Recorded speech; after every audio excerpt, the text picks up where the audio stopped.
अवामी workers party Sindh के कांग्रेस के इजलास में बख्शत थल्लो अवामी वर्कर्स पार्टी सिंध जो सदर और जावेद राजभर जनरल सेक्रेटरी चूंडिजी वियो। हैदराबाद प्रेस क्लब में अवामी वर्कर्स पार्टी सिंध के कांग्रेस वाले इजलास में चूंड वाले मरहले का पोइ अवामी वर्कर्स पार्टी सिंध के सदर कामरेड बख्शत थल्लो सियासी मंजरनामो और खाबी धुर की सियासत के उनवान हेठ थियल वेक के खिताब कंदे चयो त कंहिं बि तंज़ीम में जेकॾहिं को इनकलाबी वेठल हुजे त उहो पंहिंजा साथी ॻोल्हे वठंदो आहे।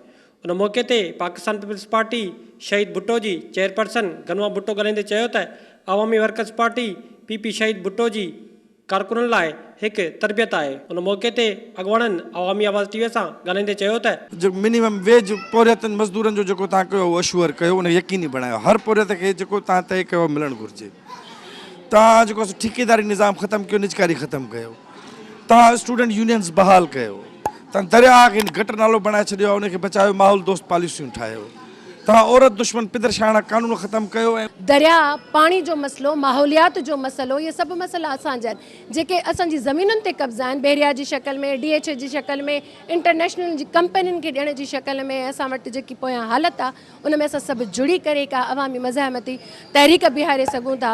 त असांजी करारदातूं बि उन हवाले सां पंहिंजी समाजी हवाले सां हूंदियूं, अवाम लाइ हूंदियूं ऐं असां जुड़ी करे सियासत करणु चाहियूं था। मामूल जी ॻाल्हि थी वई आहे त रोज़ जेके हिंदू आहिनि या जेके ईसाई आहिनि उन्हनि जो जबरी मज़हब तब्दील थो कयो वञे। पोइ उन सां गॾोगॾु महांगाई हुजे या शागिर्दनि जा मामला हुजनि या औरतुनि जी हैरेसमेंट जा मामला हुजनि, गॾोगॾु असां इहो बि ॾिसूं था त हारियुनि सां जेका जुठ कई थी वञे, मज़दूरनि सां जेके मामला आहिनि, माना एतिरे हद ताईं महांगाई हाणे पहुची वई आहे जो माण्हू 2 वक़्त जी मानी बि नथो खाई सघे। मां सम्झां थो त अवामी वर्कर्स पार्टी थोरे अरसे में सिंध में हिकिड़ो उत्साह पैदा कयो आहे, उहा खेनि शाबस हुजे।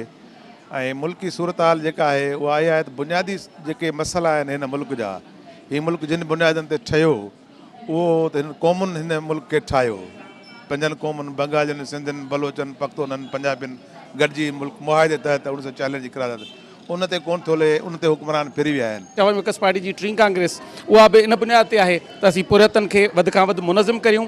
कारखाननि में कमु कंदड़ पोरियत हुजनि, रेड़े ते कमु कंदड़ पोरियत हुजनि या केबिनूं हलाईंदड़ पोरियत हुजनि, इहे सभु पोरियत जॾहिं गॾु थींदा, सभिनी क़िस्मनि जा पोरियत जॾहिं गॾु थींदा त यकीनन इनकलाब वेझो ई थींदो। कारखाना बंदि पिया थियनि, 10 लख माण्हू बेरोज़गार थी विया आहिनि ऐं कुझु मुआशी माहिरनि जो चवणु आहे त ईंदड़ 2 सालनि में 20 लख माण्हू बेरोज़गार थींदा। ॿिए पासे सियासी कारकुननि ते जबर जो सिलसिलो जारी आहे, गिरफ़्तार कयो पियो वञे, बग़ावत जा केस हया पिया वञनि। हम समझते हैं आवाम दोस्त नहीं है ये चीज़। जब आवाम मर रही हो तो फिर उस पर सोचना चाहिए हुक्मरानों को कि उनकी कौन कौन सी पॉलिसियाँ हैं जो उनको रिव्यू करने की ज़रूरत है ताकि आवाम को एक लार्जर स्केल पे रिलीफ फराहम किया जा सके। विजिट कयो अवामी आवाज़ मीडिया ग्रुप की वेबसाइट awamiawaz.pk।